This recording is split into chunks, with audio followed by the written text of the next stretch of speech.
সর্ব সাধুগুরু বৈষ্ণবের শ্রীচরণে আমার শত শত প্রণাম নিবেদন। আজকে চৈতন্য চরিতামৃতের রস আস্বাদনীয় বিষয় হল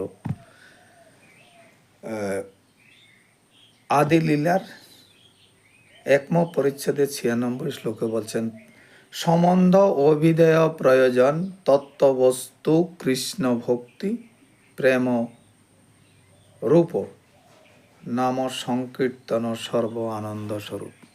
তত্ত্ববস্তু কৃষ্ণ, কৃষ্ণ ভক্তি প্রেম স্বরূপ নাম সংকীর্তন সর্ব আনন্দ। নাম সংকীর্তনে আনন্দ বলছে। তাহলে বলছেন পরম কৃষ্ণ হলেন পরম বস্তু, বস্তু তত্ত্ব শ্রীকৃষ্ণ, এবং সেই শ্রীকৃষ্ণের প্রতি বিশুদ্ধ ভাব প্রেমজনিত ভক্তি লাভ করা। আর এই প্রেম একমাত্র নাম সংকীর্তনের মধ্যেই পাওয়া যায়, এবং নাম সংকীর্তনে হলো আমাদের সেই আনন্দ স্বরূপ। ভগবান সম্বন্ধ, ভক্তি বলছে অভিধেয়, এবং প্রেম প্রয়োজন, এই তিনটা।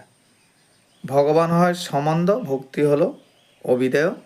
তাহলে ভগবান হচ্ছেন সম্বন্ধ, ভগবত ভক্তি বলছেন অভিধেয়।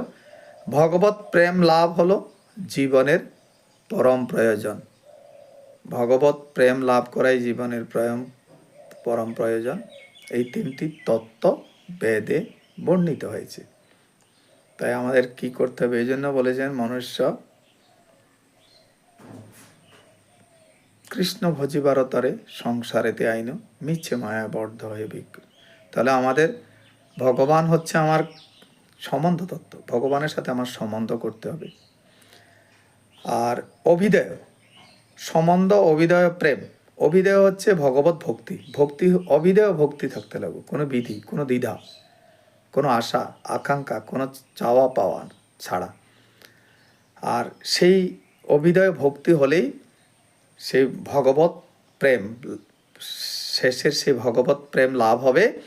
বলছে সেই ভগবত প্রেমই হলো আনন্দ স্বরূপ, যে আনন্দ পেলে আর জীবের আনন্দের আর শেষ থাকে না। আনন্দেই আনন্দ, কৃষ্ণ প্রেমে। এই জন্য বলছে, কৃষ্ণ প্রেমে কি আনন্দ ডুবলে জানা যায়, যে ডুবাছে সে বোঝাছে, অন্য বোঝা বিষন্দায় গো বিষন্দায়। কৃষ্ণ প্রেমে কি আনন্দ ডুবলে জানা যায়। হরি বল।